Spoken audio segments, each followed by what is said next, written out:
إن الحمد لله نحمده ونستعينه من يهده الله فلا مضل له ومن يضلل فلا هادي له ونشهد أن لا إله إلا الله وحده لا شريك له ونشهد أن محمدا عبده ورسوله والصلاة والسلام على سيد الأنبياء والمرسلين أما بعد فأعوذ بالله من الشيطان الرجيم بسم الله الرحمن الرحيم ورضي الله عنهم ورضوا عنه وأعد لهم جنات تجري تحتها الأنهار خالدين فيها أبدا ذلك الفوز العظيم.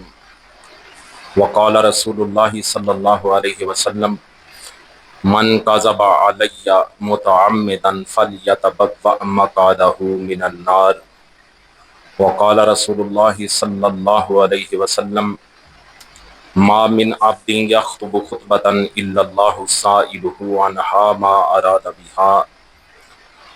صدق الله وصدق رسوله النبي الكريم الأمين ونحن على ذلك لمن الشاهدين والشاكرين والحمد لله رب العالمين. إن الله وملائكته يصلون على النبي يا أيها الذين آمنوا صلوا عليه وسلموا تسليما. اللهم صل على محمد وعلى آل محمد كما صليت على إبراهيم وعلى آل إبراهيم إنك حميد مجيد. اللهم بارك على محمد وعلى آل محمد كما باركت على إبراهيم وعلى آل إبراهيم إنك حميد مجيد. الصلاة والسلام عليك يا سيدي يا رسول الله وعلى آلك وأصحابك يا سيدي يا حبيب الله.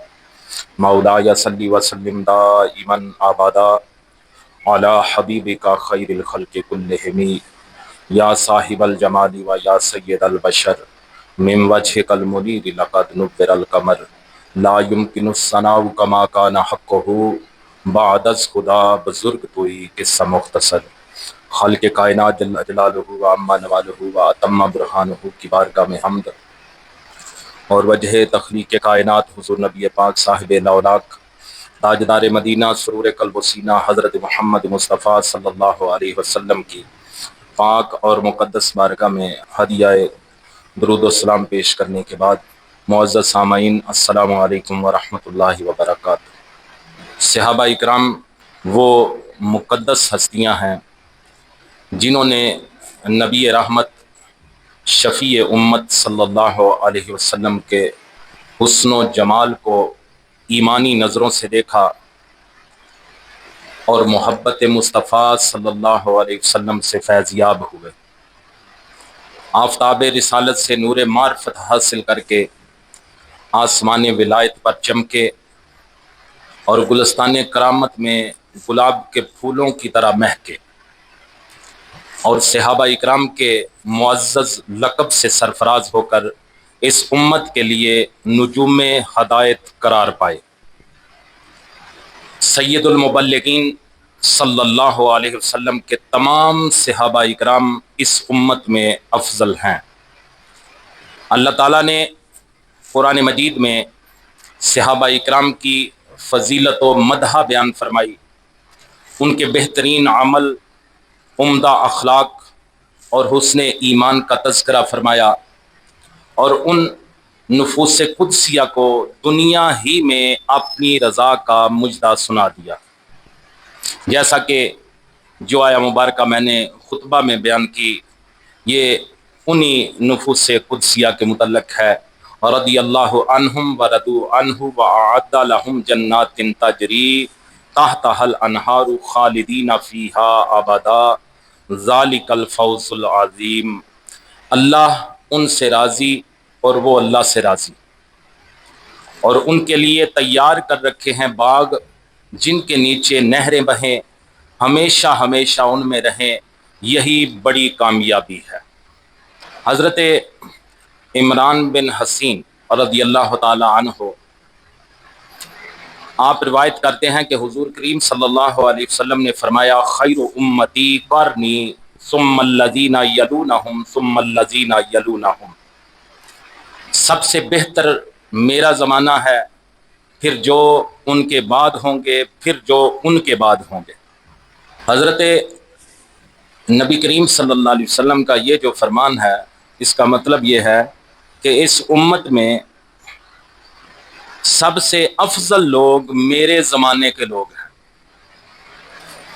ان کے بعد پھر وہ جو ان سے ملیں گے، ان کے بعد پھر وہ جو ان سے ملیں گے۔ اللہ اکبر۔ حضرت جابر رضی اللہ تعالیٰ عنہ نبی کریم صلی اللہ علیہ وسلم سے روایت کرتے ہیں، لا تمس النار مسلمن رآنی او رآ من رآنی۔ سید عالم صلی اللہ علیہ وسلم نے فرمایا، اس مسلمان کو جہنم کی آگ ہرگز نہیں چھوئے گی جس نے مجھے دیکھا۔ اب بات حضور کریم صلی اللہ علیہ وسلم نے یہیں پہ ختم نہیں کی، آگے فرمایا اور من رآنی، یعنی اس مسلمان کو جہنم کی آگ ہرگز نہیں چھوئے گی جس نے مجھے دیکھا۔ آگے فرمایا اور من رآنی، جس نے مجھے دیکھنے والے کو بھی دیکھا۔ اللہ اکبر۔ جس نے مجھے دیکھا اسے بھی جہنم کی آگ ہرگز نہیں چھوئے گی، جس نے میرے دیکھنے والے کو دیکھ لیا اسے بھی جہنم کی آگ ہرگز نہیں چھوئے گی۔ پھر انہی صحابہ اکرام کا یہ سٹیٹس ہے۔ حضرت عبداللہ بن عمر رضی اللہ تعالیٰ عنہ روایت کرتے ہیں کہ آپ کے اور میرے آقا کریم صلی اللہ علیہ وسلم نے فرمایا، ماسل اصحابی ماسل النجوم یہتدی بہا فایہم اخذتم بقولہ اہتدیتم۔ حضور صلی اللہ علیہ وسلم نے فرمایا کہ میرے صحابہ کی مثال ستاروں کی طرح ہے جس سے راستے کی تلاش کی جاتی ہے، پس تم میرے صحابہ میں سے جس کے قول کو بھی پکڑو گے ہدایت پا جاؤ گے۔ صحابہ اکرام وہ ہستیاں ہیں کہ جن کا سٹیٹس حضور کریم صلی اللہ علیہ وسلم نے اس طرح بیان فرمایا، لا تسبوا اصحابی فلو ان احدکم انفق مثل احد ذهبا ما بلغ مد احدهم ولا نصیفہ۔ میرے صحابہ کو برا مت کہو، میرے صحابہ کو برا مت کہو، اگر تم میں سے کوئی احد پہاڑ کے برابر بھی سونا خرچ کر دے تو پھر بھی وہ ان میں سے کسی ایک کے سیر بھر یا اس سے آدھے کے برابر بھی نہیں پہنچ سکتا۔ اللہ اکبر۔ حضرت عبداللہ بن مغفل رضی اللہ تعالیٰ عنہ روایت کرتے ہیں کہ آقا کریم صلی اللہ علیہ وسلم نے فرمایا، اللہ اللہ فی اصحابی لا تتخذوہم غرضا بعدی۔ میرے صحابہ اکرام کے بارے میں اللہ تعالیٰ سے ڈرنا اور میرے بعد انہیں اپنی گفتگو کا نشانہ مت بنانا۔ فمن احبہم فبحبی احبہم، کیونکہ جس نے ان سے محبت کی اس نے میری وجہ سے ان سے محبت کی۔ ومن ابغضہم فببغضی ابغضہم، اور جس نے ان سے بغض رکھا اس نے میرے بغض کی وجہ سے ان سے بغض رکھا۔ ومن آذاہم فقد آذانی ومن آذانی فقد آذى اللہ، اور جس نے انہیں تکلیف پہنچائی اس نے مجھے تکلیف پہنچائی، اور جس نے مجھے تکلیف پہنچائی اس نے اللہ تعالیٰ کو تکلیف پہنچائی۔ وَمَنْ آذَ اللَّهَ فَيُؤْشِكُ أَن يَأْخُذَهُ، جس نے اللہ کو تکلیف پہنچائی ان قریب اس کی گرفت ہوگی۔ ترمذی شریف میں یہ حدیث مبارکہ موجود ہے۔ حضرت نصیر بن زعلوق رضی اللہ تعالیٰ عنہ روایت کرتے ہیں کہ حضرت عبداللہ بن عمر رضی اللہ تعالیٰ عنہ نے فرمایا، لا تسبوا اصحاب محمد فلا مقام احدہم ساعۃ خیر من اعمال احدہم عمرہ۔ حضرت عبداللہ بن عمر رضی اللہ تعالیٰ عنہ فرماتے ہیں کہ اصحاب رسول کو برا مت کہو، کیونکہ ان کے عمل کا ایک لمحہ تمہاری زندگی کے تمام اعمال سے بہتر ہے۔ ابن ماجہ شریف 162 نمبر حدیث مبارکہ۔ حضرت عویم بن سائدہ رضی اللہ تعالیٰ عنہ سے روایت ہے کہ سید عالم صلی اللہ علیہ وسلم نے فرمایا، ان اللہ اختارنی واختار لی اصحابا، بے شک اللہ تعالیٰ نے مجھے اپنا پسندیدہ رسول منتخب فرمایا، واختار لی اصحابا، اور میرے لیے میرے صحابہ کو منتخب فرمایا، فجعل لی منہم وزراء و اسحارا و انصارا، پس اللہ نے میرے لیے ان میں سے وزیر بنائے اور قریبی رشتہ دار اور مددگار بنائے۔ فمن سبہم فعلیہ لعنۃ اللہ والملائکۃ والناس اجمعین، پس جس نے انہیں برا بھلا کہا تو اس پر اللہ تعالیٰ اور اس کے فرشتوں اور تمام لوگوں کی لعنت ہو۔ لا یقبل اللہ منہم یوم القیامۃ صرفا ولا عدلا، اور قیامت کے روز اللہ تعالیٰ ان کے کسی ہیر پھیر یا دلیل کو قبول نہیں کرے گا۔ المستدرک امام حاکم 6656 نمبر حدیث مبارکہ۔ حضرت عبداللہ بن عباس رضی اللہ تعالیٰ عنہ روایت کرتے ہیں کہ حضور کریم صلی اللہ علیہ وسلم نے فرمایا لا تذکروا مساوی اصحابی فتختلف قلوبکم علیہم، میرے صحابہ کی برائیاں بیان نہ کرو کہ ان کے لیے تمہارے دلوں میں اختلاف پیدا ہو جائے۔ وَاذْكُرُوا مَحَاسِنَ اصحابی، میرے صحابہ کے محاسن اور اچھائیاں بیان کرو۔ حَتَّى تَعْتَلِفَ عَلَيْهِمْ قُلُوبُكُمْ، یہاں تک کہ تمہارے دل ان کے لیے آپس میں اکٹھے ہو جائیں۔ اللہ اکبر۔ نبی کریم صلی اللہ علیہ وسلم کے غلاموں، اہل سنت و جماعت کا عقیدہ یہ ہے وَنُحِبُّ أَصْحَابَ رَسُولِ اللَّهِ وَلَا نُفَرِّطُ فِي حُبِّ أَحَدٍ مِّنْهُمْ، ہم اہل سنت رسول کریم صلی اللہ علیہ وسلم کے سب صحابہ اکرام سے محبت کرتے ہیں اور کسی کی محبت میں زیادتی نہیں کرتے۔ وَلَا نَتَبَرَّأُ مِنْ أَحَدٍ مِّنْهُمْ وَنُبْغِضُ مَن يُبْغِضُهُمْ وَبِغَيْرِ الْخَيْرِ يُذْكَرُهُمْ إِلَّا بِخَيْرٍ، اور نہ ان میں سے کسی سے بیزاری کرتے ہیں اور ہم ان سے بغض رکھتے ہیں جو صحابہ اکرام سے بغض رکھتے ہیں اور ان کا برائی سے ذکر کرتے ہیں، اور ہم ان یعنی صحابہ اکرام کا ذکر سوائے بھلائی کے نیکی کے نہیں کرتے۔ یہ کس کا عقیدہ ہے؟ اہل سنت و جماعت کا۔ وَحُبُّهُمْ دِینٌ وَإِیمَانٌ وَإِحْسَانٌ وَبُغْضُهُمْ كُفْرٌ وَنِفَاقٌ وَطُغْیان، اور ان صحابہ اکرام سے محبت دین، ایمان اور احسان کی علامت ہے، اور ان سے بغض کفر و نفاق اور سرکشی کی نشانی ہے۔ یہ اہل سنت و جماعت کا عقیدہ ہے۔ ہم کسی صحابی کے متعلق برا بھلا نہیں کہتے، ہم ان سے محبت کرتے ہیں، ان کے متعلق کلمات خیر کہتے ہیں۔ حضور کریم صلی اللہ علیہ وسلم کی ایک مبارک عادت تھی جس کے متعلق ہماری گفتگو کا آج عنوان ہے کہ حضور کریم صلی اللہ علیہ وسلم نے اپنے پیاروں کا دفاع کس طرح کیا۔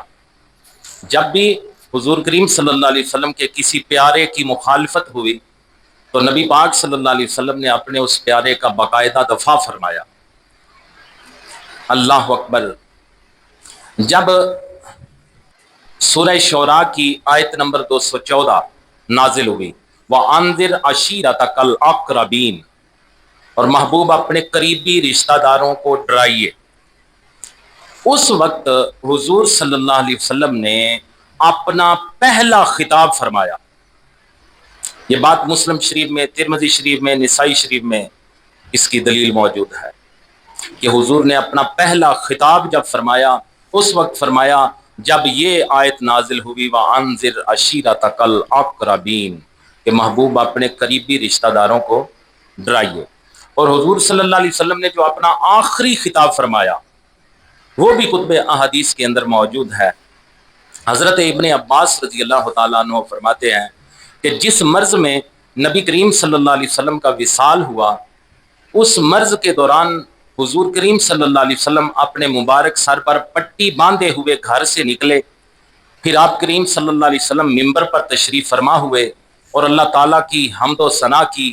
پھر حضور صلی اللہ علیہ وسلم نے فرمایا انہو لیس من الناس احد امن علی فی نفسہ و مالہ من ابی بکر ابن ابی قحافہ، لوگوں میں کوئی ایسا نہیں ہے جس نے ابو بکر بن قحافہ سے زیادہ اپنی جان اور مال کے ساتھ مجھ پر قربانی کی ہو، یعنی میری خدمت کی ہو، مجھ پر قربانیاں دی ہو۔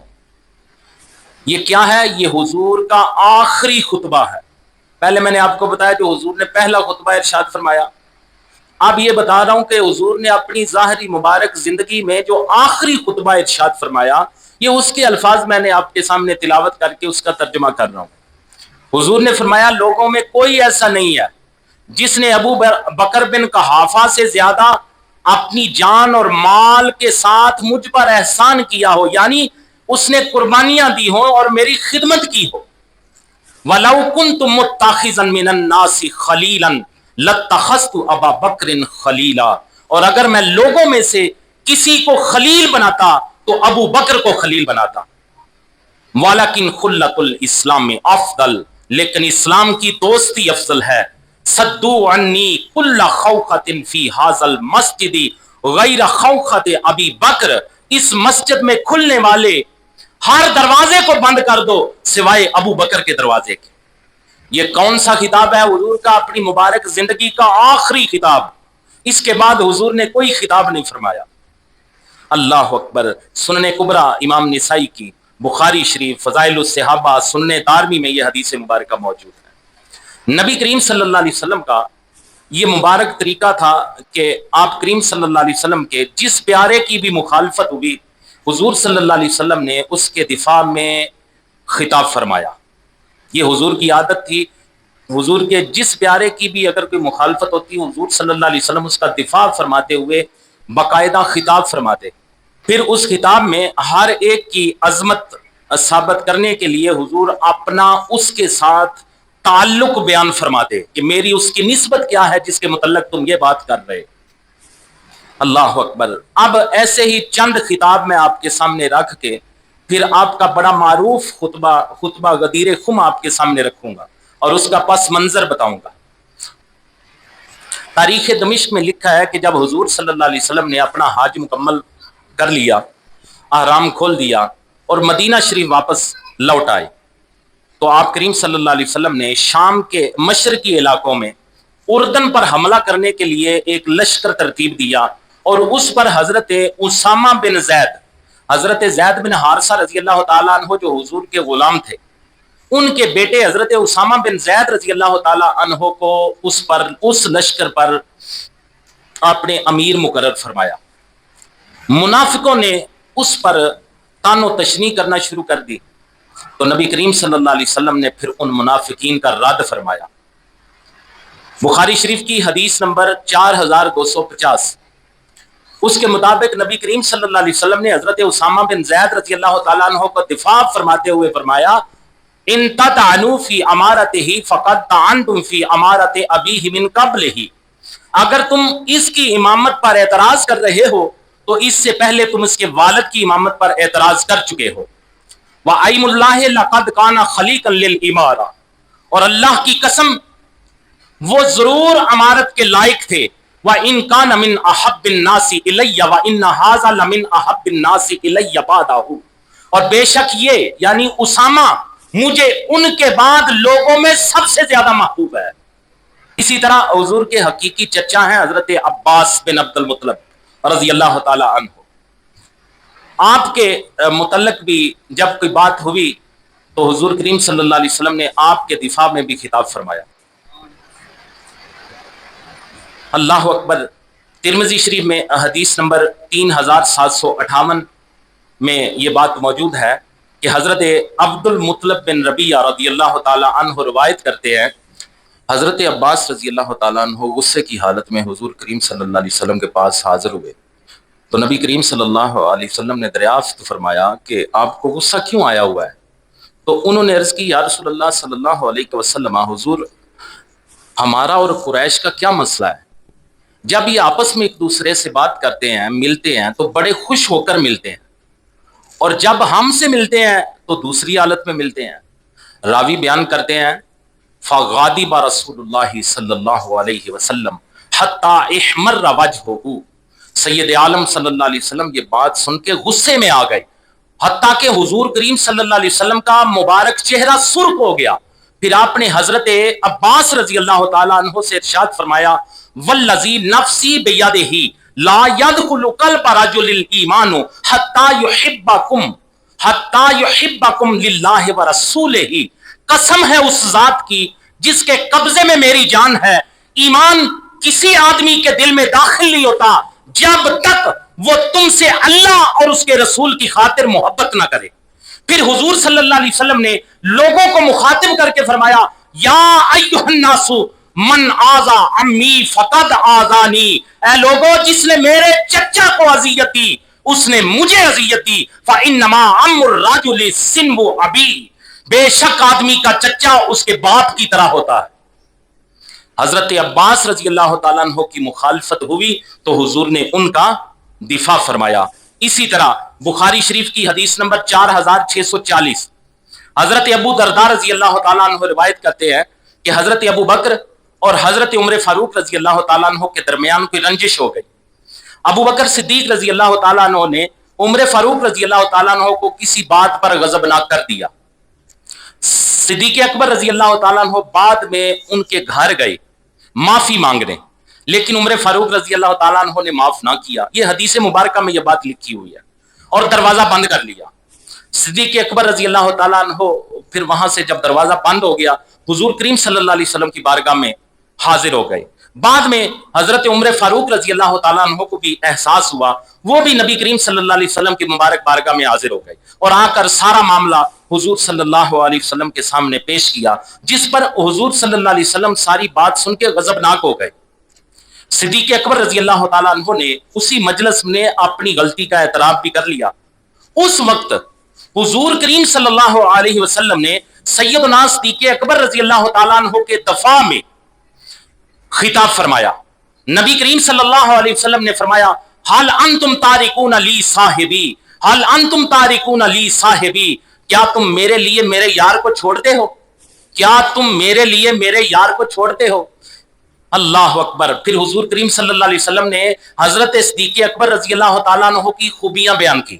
جب یہ بات کر لی نا، کیا تم میرے لیے میرے یار کو چھوڑتے ہو، پھر حضور صلی اللہ علیہ وسلم نے فرمایا، انی قلتو، میں نے کہا تھا، یا ایھا الناس انی رسول اللہ الیکم جمیعا، اے لوگوں میں تم سب کی طرف اللہ کا رسول ہوں۔ فقلتم کذبتا وقال ابو بکر صدقتا، تم لوگوں نے مجھے جھٹلایا تھا، تو جب تم لوگوں نے مجھے جھٹلایا تھا تو اس وقت ابو بکر نے میری تصدیق کی تھی۔ فقلتم کذبتا وقال ابو بکر صدقتا، جب تم لوگوں نے مجھے جھٹلایا تھا تو اس وقت ابو بکر نے میری تصدیق کی تھی۔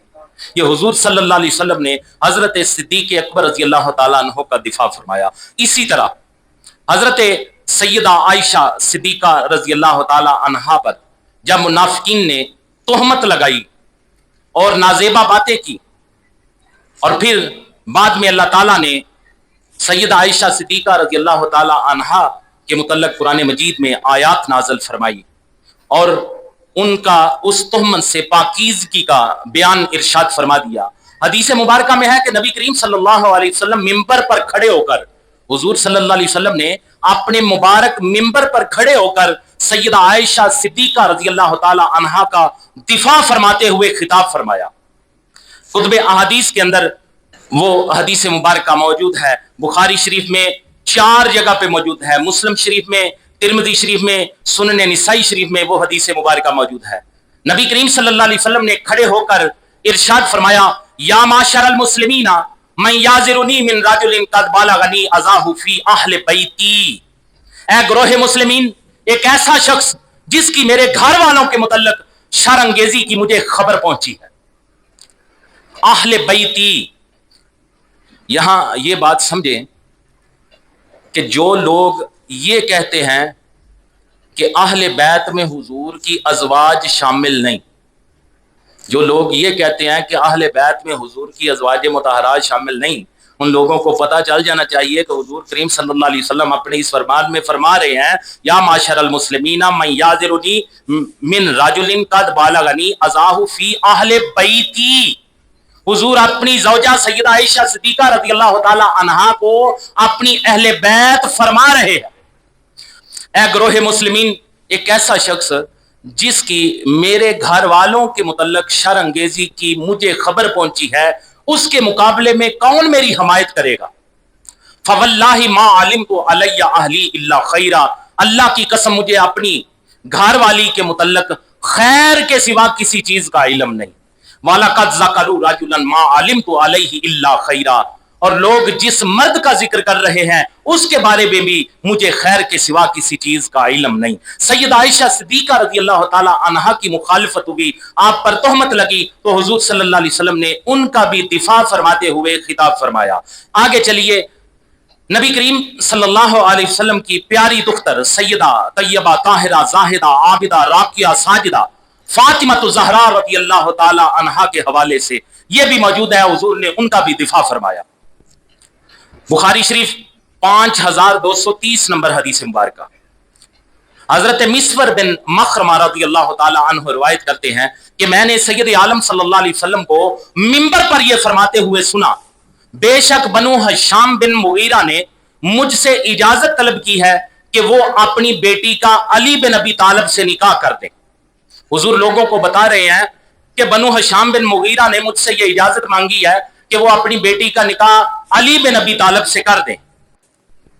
آقا کریم صلی اللہ علیہ وسلم نے فرمایا فلا آذن ثم لا آذن ثم لا آذن، میں اجازت نہیں دیتا، میں پھر اجازت نہیں دیتا، میں پھر اجازت نہیں دیتا، الا ان یرید ابن ابی طالب ان یطلق ابنتی وینکح ابنتہم، حضور فرماتے ہیں سوائے اس کے کہ ابو طالب کا بیٹا میری بیٹی کو طلاق دے دے اور ان کی بیٹی سے نکاح کر لے۔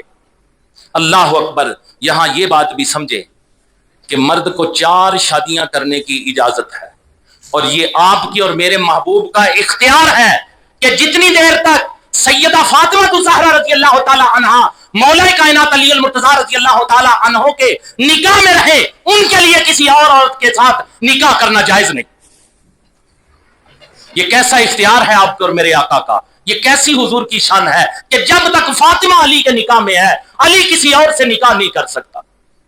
جس بیٹی کا دفاع فرما رہے ہیں اس فاطمہ کی شان بھی حضور نے بیان فرمائی، ہی بضعۃ منی یریبنی ما ارابھا ویؤذینی ما آذاھا، پس وہ یعنی فاطمہ میرے جسم کا ٹکڑا ہے، مجھے وہ چیز بری لگتی ہے جو فاطمہ کو بری لگتی ہے، اور مجھے وہ چیز تکلیف دیتی ہے جو فاطمہ کو تکلیف دیتی ہے۔ بخاری شریف 5230 نمبر حدیث مبارکہ۔ اب آگے آئیے، ہماری گفتگو کا جو ایک فائنل پوائنٹ ہے، اسی طرح جو حضور کریم صلی اللہ علیہ وسلم نے دیگر خطبات ارشاد فرمائے اپنے پیاروں کے دفاع میں، ایک اور خطبہ مولا کائنات علی المرتضیٰ رضی اللہ تعالی عنہ کے دفاع میں ارشاد فرمایا، انتہائی سمجھنے والی بات ہے، جسے خطبہ غدیر خم کہا جاتا ہے۔ خطبہ غدیر خم کہا جاتا ہے۔ یہ ساری باتیں پچھلی میں نے اس کی بیس تاکہ آپ کو سمجھ آئے اس بات کی کہ خطبہ غدیر خم حضور نے کیوں ارشاد فرمایا تھا، اس کا پس منظر کیا تھا۔ یہ حدیث مبارکہ تو آپ سارے سنتے ہیں، من کنت مولا فہذا علی مولا، جس کا میں مولا ہوں اس کا علی مولا ہے، سارے سنتے ہیں، لیکن آپ یہ نہیں جانتے ہوں گے کہ اس کا پس منظر کیا ہے۔ اللہ اکبر، سنیے، حضرت بریدہ رضی اللہ تعالیٰ عنہ فرماتے ہیں کہ میں یمن میں حضرت مولا کائنات علی المرتضیٰ رضی اللہ تعالیٰ عنہ کے ساتھ گیا، مجھے ان سے کسی معاملے میں شکایت ہوئی، جس پر میں رسول اللہ صلی اللہ علیہ وسلم کے پاس حاضر ہوا۔ آپ کو اس بات کی سمجھ آئی؟ حضرت برادہ کہتے ہیں کہ میں یمن میں حضرت مولا کائنات رضی اللہ تعالیٰ عنہ کے ساتھ گیا، اس سفر کے دوران مجھے کوئی شکایت ہوئی ان سے، میں وہ شکایت لے کے حضور کریم صلی اللہ علیہ وسلم کی بارگاہ میں آ گیا، اور میں نے حضرت مولا کائنات علی المرتضیٰ رضی اللہ تعالیٰ عنہ کا شکوہ کیا حضور کے سامنے۔ جب حضور کریم صلی اللہ علیہ وسلم نے یہ بات سنی تو آقا کریم صلی اللہ علیہ وسلم کا مبارک چہرہ متغیر ہو گیا، تو حضور صلی اللہ علیہ وسلم نے فرمایا الست اولیٰ بالمؤمنین من انفسہم، کیا میں مومنوں کو ان کی جانوں سے زیادہ پیارا نہیں ہوں؟ حضرت بریدہ کہتے ہیں میں نے عرض کی یا رسول اللہ صلی اللہ علیہ وسلم حضور کیوں نہیں؟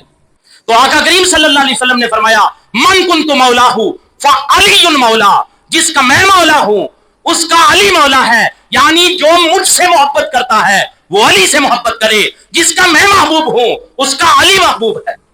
اللہ اکبر۔ مستدرک امام حاکم میں 169 نمبر یہ حدیث مبارکہ ہے۔ یہ حدیث مبارکہ مصنف ابن ابی شیبہ میں بھی ہے، اس کے علاوہ متعدد کتب احادیث کے اندر یہ روایت ملتے جلتے الفاظ کے ساتھ موجود ہے، جس پر ہر سنی مسلمان کا ایمان ہے، اور یہ حدیث مبارکہ بھی صحیح حدیث ہے۔ ترمذی شریف میں حضرت زید بن ارقم رضی اللہ تعالیٰ عنہ سے مروی اسی طرح کی ایک اور حدیث مبارکہ موجود ہے جس میں یہ لکھا ہوا ہے کہ 4 لوگوں نے شکوہ کیا تھا. حضرت بریدہ نے فرمایا کہ میں اکیلا تھا، لیکن ترمذی شریف میں یہ روایت میں موجود ہے کہ 4 لوگوں نے آ کے شکوہ کیا تھا حضرت مولا کائنات علی المرتضیٰ رضی اللہ تعالیٰ عنہ کے حوالے سے. پھر حضور نے ممبر پہ کھڑے ہو کے فرمایا من کنت مولاہ فہذا علی المولا. ترمذی شریف میں 4 لوگوں کے متعلق یہ بتایا گیا. پھر مسند احمد کی ایک حدیث مبارکہ 968 نمبر حدیث مبارکہ، اور پھر مسند ابی یعلا میں حدیث مبارکہ 6416 نمبر، اس میں حدیث مبارکہ کے ساتھ یہ الفاظ بھی موجود ہیں اللہم، جب حضور نے یہ فرمایا نا من کنت مولا فہذا علی المولا، جس کا میں مولا ہوں اس کا علی مولا ہے. لیکن مسند احمد اور مسند ابی یعلا کی روایت میں آگے یہ الفاظ بھی ہیں اللہم والمن والاہ وعادمن عاداہ، اے اللہ جو علی کو دوست رکھے، جو علی کو محبوب رکھے تو اسے محبوب رکھ، اے اللہ جو علی سے دشمنی کرے تو اس سے دشمنی کر. اللہ اکبر. نبی کریم صلی اللہ علیہ وسلم کے غلاموں، علامہ محب اللہ طبری لکھتے ہیں یکون المولا بمعنی الولی ضد العدو. حضرت امام طبری لکھتے ہیں کہ مولا کا معنی دوست ہوتا ہے جو کہ دشمن کی ضد ہے، جو کہ دشمن کی ضد ہے. اور یہی معنی دوستی والا، یہی معنی سورہ تحریم کی آیت نمبر 4 میں بھی بیان ہوا ہے. خالق کائنات نے ارشاد فرمایا فَإِنَّ اللَّهَ هُوَ مَوْلَاهُ وَجِبْرِيلُ وَصَالِحُ الْمُؤْمِنِينَ وَالْمَلَائِكَةُ بَعْدَ ذَلِكَ ظَهِيرٌ. پس بے شک اللہ اپنے نبی کا دوست ہے، اللہ اپنے نبی کا دوست ہے، اور جبریل اور صالح مومنین اور اس کے بعد تمام غالب فرشتے نبی کے دوست ہیں. یہ دوستی کا، مولا کا دوستی کا معنی کس نے متعین کیا؟ قرآن نے. یہ معنی کس نے بیان فرمایا؟ قرآن نے بیان فرمایا کہ مولا کا معنی محبوب، مولا کا معنی دوست ہے. یہاں اللہ اکبر، یہ قرآن ہے جس کا بلا شبہ حدیث سے اوپر کا درجہ ہے. اس آیت کی روشنی میں بالکل واضح ہو گیا کہ مولا ابو بکر، مولا عمر، مولا عثمان، مولا علی، مولا حسن، مولا حسین اور مولا جبریل کہنا سب جائز ہے، کیونکہ مولا کا معنی محبوب دوست قرآن نے متعین کر دیا. اللہ اکبر. اب جس کا جی چاہے مانے، جس کا جی چاہے نہ مانے، یہ تو اس کی اپنی مرضی ہے. بہرحال قرآن کا فیصلہ یہی ہے. عزیزان من، حضرت علی المرتضیٰ رضی اللہ تعالی عنہ قرآن کی اس آیت کے مطابق غدیر کے دن سے پہلے بھی مولا تھے. یہ نہیں کہ جس دن حضور نے غدیر خم کے مقام پہ فرمایا جس کا میں مولا ہوں اس کا علی مولا ہے، یہ نہیں کہ اس دن مولا مقرر، نہیں. قرآن کی آیت بتاتی ہے کہ مولا کائنات اس سے پہلے بھی مولا تھے. اس دن محبوب نے سارے غلاموں کو یہ تنبیہ فرمائی، سن لو علی کے ساتھ بغض نہیں رکھنا، جس کا میں محبوب ہوں اس کا علی محبوب ہے. اللہ اکبر.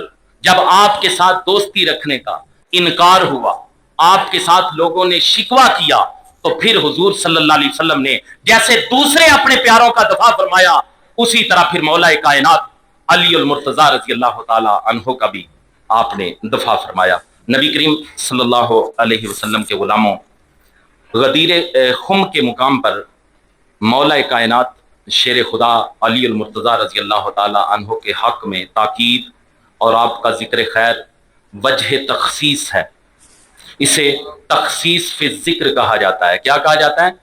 تخصیص فی الذکر. جیسے حضور صلی اللہ علیہ وسلم کے سارے صحابہ ہی شیر ہیں، حضور کے سارے صحابہ ہی شیر ہیں، لیکن تخصیص فی الذکر کرتے ہوئے فرمایا حضرت امیر حمزہ کو حضور صلی اللہ علیہ وسلم نے اسد اللہ فرمایا. کیا فرمایا؟ اللہ کا شیر. ہیں سارے صحابہ شیر، لیکن تخصیص فی الذکر کرتے ہوئے حضرت امیر حمزہ کو رضی اللہ تعالیٰ عنہ کو حضور نے اسد اللہ فرمایا. اسی طرح سیدنا امیر حمزہ کو سید الشہداء فرمایا. باقاعدہ حدیث مبارکہ کے اندر سیدنا امیر حمزہ رضی اللہ تعالیٰ عنہ کو سید الشہداء فرمایا، لیکن بحوالہ حدیث ہم سیدنا امام حسین رضی اللہ تعالیٰ عنہ کو بھی سید الشہداء کہتے ہیں حدیث کے حوالے سے. اللہ اکبر. پتہ چلا کہ تخصیص فی الذکر سے دوسروں کے اسد اللہ ہونے، سید الشہداء ہونے یا پھر مولا ہونے کی نفی نہیں ہوتی. جو بات ضروری میں آپ کو ساری گفتگو کے حوالے سے سمجھانا چاہتا تھا وہ یہ ہے کہ روافض و اہل تشیع حضرات، اس خطبہ غدیر خم سے حضرت علی المرتضیٰ مولا کائنات شیر خدا رضی اللہ تعالیٰ عنہ کی خلافت بلا فصل کی دلیل بناتے ہیں۔ وہ کہتے ہیں کہ یہ حضور نے آپ کو مولا کہہ کے سردار بنا دیا ہے ساری امت پہ، لہذا حضور کے بعد خلافت کا حق علی المرتضیٰ رضی اللہ تعالیٰ عنہ کا تھا۔ اہل تشیع اور رافضی لوگ خطبہ غدیر خم کو آپ کی خلافت بلا فصل کی دلیل بناتے ہیں۔ یہ آپ کو سمجھ آ گئی ہوگی کہ حضور صلی اللہ علیہ وسلم نے جیسے دیگر پیاروں کا دفاع فرمایا، اسی طرح جب آپ کے متعلق بات ہوئی تو غدیر خم کے مقام پہ آپ کا بھی حضور نے دفاع فرمایا۔ اللہ اکبر۔ جب وہ آپ کو خلیفہ بلا فصل بنانے کی دلیل بناتے ہیں تو گویا وہ پہلے جو تینوں خلفاء ہیں، سیدنا ابو بکر صدیق، سیدنا عمر فاروق، سیدنا عثمان غنی رضی اللہ تعالی عنہم، وہ ان کی خلافت کا انکار کرتے ہیں اور ان پر طعن و تشنیع کرتے ہیں اور کہتے ہیں کہ انہوں نے حضرت مولا کائنات کا حق تھا خلافت، انہوں نے خلافت غصب کی ہے۔ مجھے بتائیے، اگر ابو بکر صدیق رضی اللہ تعالی عنہ نے خلافت غصب کی تھی، عمر فاروق نے خلافت غصب کی تھی، عثمان غنی نے خلافت غصب کی تھی رضی اللہ تعالی عنہم، تو مجھے بتائیے قرآن کن لوگوں نے اکٹھا کیا؟ جو غاصب ہے، جو کسی کا حق مارنے والا ہو، اس کے اکٹھے کیے ہوئے قرآن پہ اعتبار رہتا ہے؟ آپ یہ بات سمجھے، یہ کتنی بڑی گھناؤنی سازش ہے کہ وہاں سے انہیں گھراؤ کہ اسلام کے پلے کچھ نہ رہے۔ اگر اس بات کو تم دلیل بناتے ہو کہ مولا کائنات پہلے خلیفہ تھے، ان کا حق تھا، انہوں نے غصب کیا ہے، تو مجھے بتاؤ صدیق اکبر، عمر فاروق، عثمان غنی رضی اللہ تعالی عنہم کے اکٹھے کیے ہوئے قرآن پہ اعتبار کس کا رہے گا؟ جو دین کے انہوں نے کام کیا ہے ان کاموں پہ اعتبار کس کا رہے گا؟ جو غاصب لوگ ہیں جنہوں نے حق مارا ہے، اگر انہوں نے حق مارا ہے تو انہوں نے لازمی طور پہ قرآن اکٹھا کرتے ہوئے بھی کوئی ڈنڈی ماری ہوگی۔ ایسی بات تو ہو سکتی ہے اگر ان لوگوں کی بات مانی جائے۔ پتا چلا کہ سیدنا صدیق اکبر رضی اللہ تعالی عنہ خلیفہ بلا فصل ہیں اور حضور کریم صلی اللہ علیہ وسلم کے چنیندہ خلیفہ ہے۔ اللہ اکبر۔ نبی کریم صلی اللہ علیہ وسلم کے غلاموں، اسی بنا پر 18 ذو الحج کو روافض، آپ سنتے ہیں، اب آپ نے باقاعدہ سننا شروع کر دیا، عید غدیر خم 300-400 سال پرانی یہ بات ہے، پاکستان میں سوشل میڈیا عام ہوا ہے نا، تو اب آپ دیکھتے ہوں گے عید غدیر خم۔ اسی اپنی ناپاک سازش کو آگے بڑھانے کے لیے رافضی لوگ، اہل تشیع لوگ، سیدنا عثمان غنی رضی اللہ تعالیٰ عنہ کی شہادت کے ذکر کو دبانے کے لیے 18 ذو الحج کو، کب؟ 18 ذو الحج، جس دن سیدنا عثمان غنی رضی اللہ تعالیٰ عنہ کی شہادت ہے، اس شہادت کے ذکر کو دبانے کے لیے شیعہ لوگ، رافضی لوگ عید غدیر خم مناتے ہیں اور باقاعدہ عید ادا کرتے ہیں، باقاعدہ عید ادا کرتے ہیں۔ اور اس بات، یہ جو ان کی یہ سازش ہے نا کہ عید غدیر خم میں ولایت مولا کائنات کا ذکر ہے، حالانکہ قرآن کی آیت بتاتی ہے کہ اس سے پہلے بھی حضرت علی المرتضیٰ رضی اللہ تعالی عنہ مومنوں کے مولا تھے، لیکن وہ کہتے ہیں کہ یہ بات جب حضور نے اعلان فرمایا تو آپ کی ولایت کا اعلان فرما کے حکومت ان کے سپرد کرنے کا اعلان کیا تھا۔ اگر ہم ان کی یہ بات مانیں تو بتائیے اسلام کے پلے کیا رہتا ہے؟ اللہ تعالی ہم سب کو حق بات سمجھنے کی توفیق عطا فرمائے۔ سبحان ربک رب العزت عما یصفون والسلام علی المرسلین والحمد للہ رب العالمین۔